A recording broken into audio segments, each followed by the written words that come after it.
मी एक रिक्षा चालक होतो. मला एक मुलगा होता आणि त्या मुलावरच मी माझ्या बायकोला डिवोर्स दिला होता, कारण आमचे सतत वाद होत असायचे. माझा डिवोर्स होऊन 1 वर्ष होत आलं होतं. मी आता एका सुंदर मुलीच्या शोधात होतो आणि त्यातच एके दिवशी माझ्या रिक्षात एक मुलगी येऊन बसली. तिचं वय 19 वर्ष होतं. मी तेव्हा 35 वर्षांचा होतो. त्या मुलीने मला स्वतःहून लग्नाची मागणी घातली. आमचं लग्न झालं.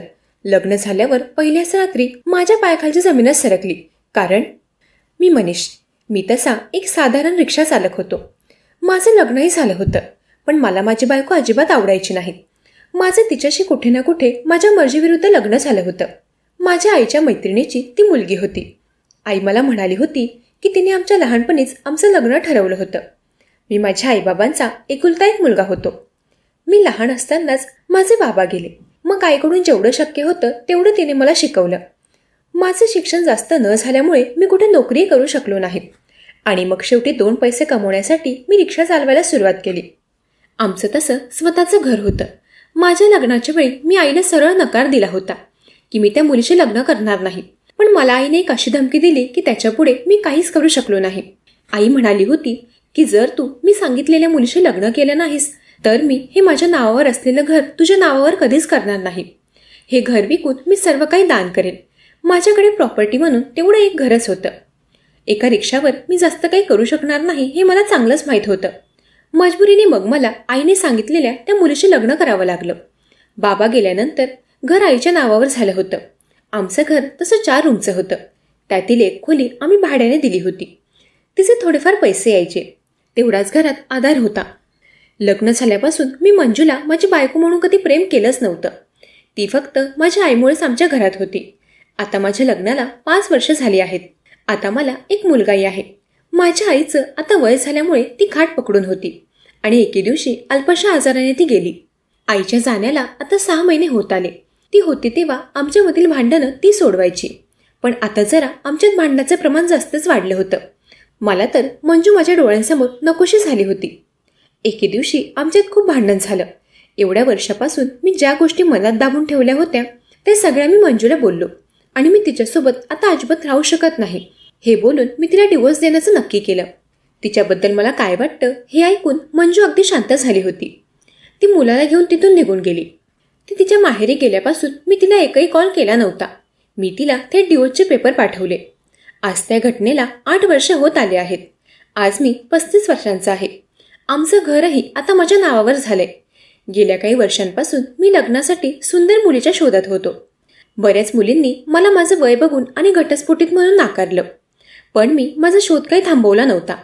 असंच एक दिवस माझ्या रिक्षात एक प्रवासी बसली. गेल्या 2-3 दिवसांपासून ती माझ्या रिक्षातूनच येत जात होती. त्या मुलीला मी रोज तिच्या कॉलेजवरून तिच्या हॉस्टेलला सोडत होतो. एके दिवशी ती माझ्याशी बोलली. तिने मला माझ्याबद्दल सर्व काही विचारलं. मीही तिला माझ्या आयुष्यातील सर्व गोष्टी सांगितल्या. मी तिला तिच्या नावाव्यतिरिक्त दुसरं काहीही विचारलं नव्हतं. त्या मुलीचं नाव रीना होतं.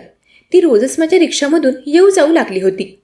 एक दिवस तर ती मला असं काही बोलली की मला त्या क्षणाला असं वाटलं की माझ्यावर देव प्रसन्न झालाय. त्या मुलीने चक्क मला लग्नाची मागणी घातली. तिचं वय फक्त 19 वर्ष होतं आणि मी 35 वर्षांचा होतो. मी तिच्यापासून माझं वयही लपवलं नव्हतं. मी तिला म्हणालो की तू अजून 19 वर्षांची आहेस. त्यातल्या त्यात तू एवढी सुंदर आहेस. तुला दुसरा कोणीही चांगला मुलगा मिळेल. तुझ्या घरचे लोक तुझ्यासाठी चांगलं स्थळ बघतील. तुला माझ्यासारख्या 35 वर्षाच्या माणसाशी लग्न का करायचं आहे? तेव्हा ती म्हणाली की मला तुझा स्वभाव खूप आवडला आहे. तसंही प्रेमाला वय नसतं आणि मला तुझ्यावर प्रेम झालंय. आणि हो, माझे सर्व निर्णय घेणारी मी एकटीच आहे. मी अनाथ आहे. मला कोणीही नाहीये आणि मला तू आवडला आहेस. तुला जर माझ्याशी लग्न करायचं नसेल तर तू तसं स्पष्ट सांगू शकतोस. रीनाचं बोलणं ऐकून मला पटलं होतं की मी तिला खूप आवडलो आहे. गेल्या काही वर्षांपासून मीही अशा सुंदर मुलीच्या शोधात होतो आणि आज ती सुंदर मुलगी स्वतःहून माझ्याकडे चालून आली होती. मग मीही तिला माझा होकार कळवला आणि त्याच दिवशी आम्ही मंदिरात जाऊन लग्न केलं. लग्न झाल्यावर आम्ही जेव्हा घरी आलो तेव्हा आमचं स्वागत करायला आम्हा दोघांव्यतिरिक्त घरात कुणीही नव्हतं. आमच्या घरातील भाडेकरू ताईने आमचं स्वागत केलं.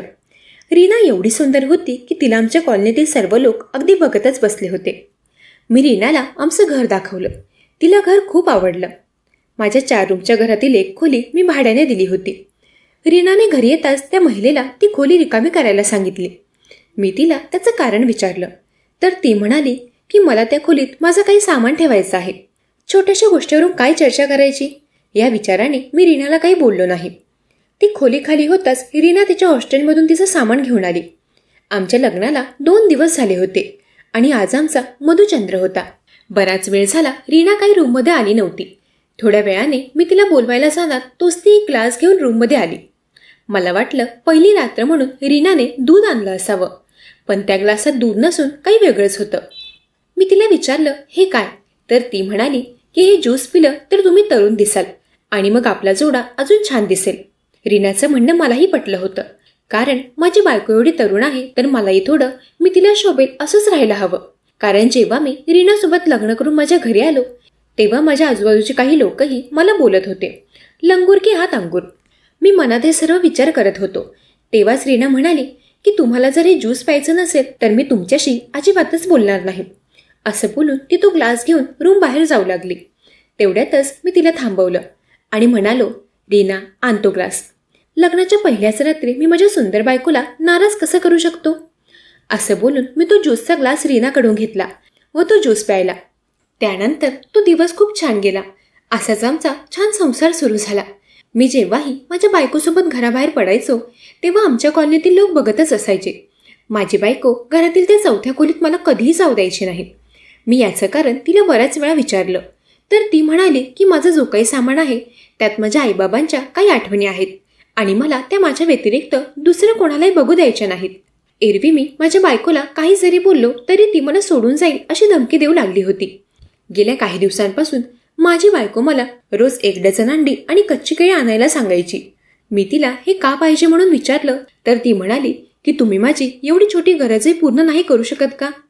जर तुम्हाला मला काही आणून द्यायचं नसेल तर मला तसं सांगा, मी आत्ताच या घरातून निघून जाईल. तेव्हा मी तिला कसं तरी थांबवलं आणि तिला हवं ते आणून दिलं. गेल्या काही दिवसांपासून मला प्रश्न पडला होता की माझी बायको एवढ्या अंडी आणि केळींचं करते तरी काय.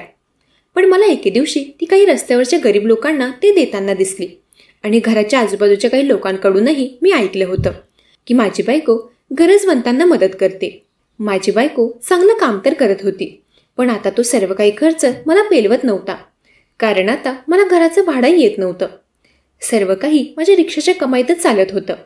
बायकोला काही बोललं तर ती मला सोडून जाण्याची धमकी द्यायची, पण एवढ्या सुंदर आणि कमी वयाच्या मुलीला मला अजिबात सोडायचं नव्हतं, कारण तिच्यासारखी मला दुसरी कधी भेटलीच नसती हे मला माहीत होतं. म्हणून मग मी तिला काही जास्त बोलायचो नाही. आता आमच्या लग्नाला 4 महिने होत आले होते आणि अचानकच माझ्या प्रकृतीमध्येही मला बदल दिसत होता. माझे केसही फार गळू लागले होते. माझी बायको मला जे रोज रात्री ज्यूस देत होती त्याचा तर मला काहीच फरक दिसत नव्हता. मी तरुण न होता अजूनच वयस्कर दिसू लागलो होतो. एके दिवशी रात्री मी माझ्या बायकोला तिच्या सामानाच्या खोलीत काहीतरी घेऊन जाताना पाहिलं. एवढ्या रात्री बायको त्या खोलीत काय करायला जायची हे काही मला समजलं नव्हतं. मी त्या खोलीच्या दिशेने जाऊ लागलो तेव्हा तिथे जात असताना माझ्या पायात काहीतरी टोचलं. मी बघितलं तर तो एक तुरटीचा तुकडा होता. माझी बायको एवढ्या रात्री तुरटी घेऊन काय करायची ते काही मला समजत नव्हतं आणि याबद्दल मी तिला काही विचारूही शकत नव्हतो, कारण तिचा स्वभाव मला चांगलाच समजला होता.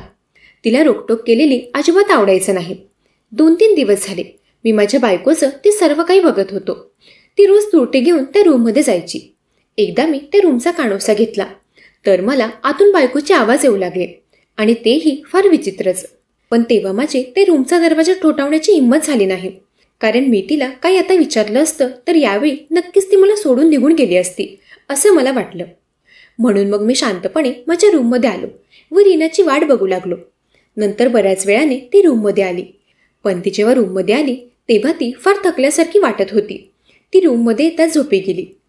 सकाळी मी जेव्हा उठलो तेव्हा रीना माझ्या अगोदरच उठलेली होती. त्या दिवशी मी नाश्ता न करताच घरातून निघालो. मी बाहेरच वडापाव खाल्ला. मी जसा वडापाव खायला घेतला तशी माझी नजर त्या वडापाव ठेवलेल्या पेपरवर गेली आणि तेव्हा तर माझ्या पायाखालची जमीनच सरकली, कारण त्या पेपरमध्ये रीनाचा फोटो होता आणि तोही मिसिंग म्हणून. त्यात लिहिलं होतं की रीना ही मेंटल पेशंट आहे आणि ती तिच्या घरून पळून गेली आहे. तेव्हा मी तो वडापाव तसाच ठेवून तिथून घराकडे निघालो. मी घरी गेलो तेव्हा मला रीना घरात कुठेही दिसत नव्हती. मी तिचं सामान असलेल्या खोलीत गेलो. त्या खोलीला लॉक होतं. ते लॉक तोडून मी आत गेलो व आत जाऊन मी जे काही पाहिलं ते पाहून तर मला पुन्हा एकदा खूप मोठा धक्का बसला. त्या खोलीत खराब झालेल्या बंकारातील बाटल्या पडल्या होत्या. ते पाहून मी विचारात पडलो होतो. मी त्या खोलीतून बाहेर आलो तर बाहेर रीना उभी होती. मला बघून तिने थेट माझ्यावर धावा बोलला. मी तिच्यापासून स्वतःची सुटका करू पाहत होतो. तोच मागून पोलीस आले आणि त्यांनी तिला ताब्यात घेतलं. तिला पोलीस त्यांच्यासोबत घेऊन गेले. मीही तेव्हा पोलीस स्टेशनमध्ये गेलो तर तिथे रीनाचे आईवडील व भाऊही आला होता. त्यांनीच तिची मिसिंगची बातमी पेपरात दिली होती. तिथे गेल्यावर मला समजलं की रीना ही सायको आहे. तिचे पहिलेही लग्न झालं आहे. तिने तिच्या पहिल्या नवऱ्यालाही खूप हानी पोचवली होती, ज्यामुळे तो व्यक्ती हॉस्पिटलमध्ये जीवन मरणाशी लढतोय. तिचं नाव रीना नसून डॉली होतं व तिचं जे वय दिसत होतं तेवढी ती लहान नव्हती. तिचं वयही 30 वर्ष होतं. स्वतःला तरुण दाखवण्यासाठी ती कायम मेकअप करून असायची. ती माझ्यावरही वेगळाच काही प्रयोग करत होती, ज्याने माझी प्रकृती बिघडली होती. त्या मुलीचं सत्य ऐकून तर मला खूप मोठा धक्काच बसला होता. तिच्या सुंदरतेला भाळून मी स्वतःचं आयुष्यभराचं नुकसान करून बसलो होतो. आज खऱ्या अर्थाने मला फार एकटं वाटत होतं. पण आज पहिल्यांदा मला माझ्या पहिल्या बायकोची व मुलाची आठवण येत होती. पण आता मला त्यांच्याजवळ पुन्हा जाण्याचं तोंड राहिलं नव्हतं. मला माझ्या मंजूची एकदा तरी माफी मागायची होती, कारण तिने कधीच माझ्याकडून कुठलाच दागिना मागितला नव्हता. शिवाय तिने प्रेम आणि आदरही खूप केला होता. मी मंजूला व माझ्या मुलाला भेटायला तिच्या माहेरच्या घरी गेलो. तिथे जाताच तिला पाहून मला माझ्या डोळ्यांवर विश्वासच बसत नव्हता की ती मंजूच आहे, कारण ती पूर्वीची मंजू राहिली नव्हती. तिच्या राहणीमानात खूप बदल झाला होता, पण तिच्या स्वभावात तो गोडवा अजूनही दिसत होता. मी मंजूशी काही बोलला तोच मागून एक व्यक्ती आला. त्याने मंजूला बायको म्हणून हाक मारली. तो व्यक्ती मंजूसोबत खूप प्रेमाने बोलत होता. माझा मुलगाही त्याला बाबा म्हणत होता. मंजूला तिच्या चांगला स्वभाव आणि गुणांमुळे तिला हवा तसा तिचा सन्मानाने तिच्यावर प्रेम करणारा व्यक्ती मिळाला होता.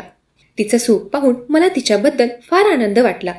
पण मी एवढा दुर्भागी होतो की मी मंजूची माफी मागू शकलो नव्हतो आणि मी आज माझ्या हव्यासापोटी शेवटी एकटा पडलो होतो.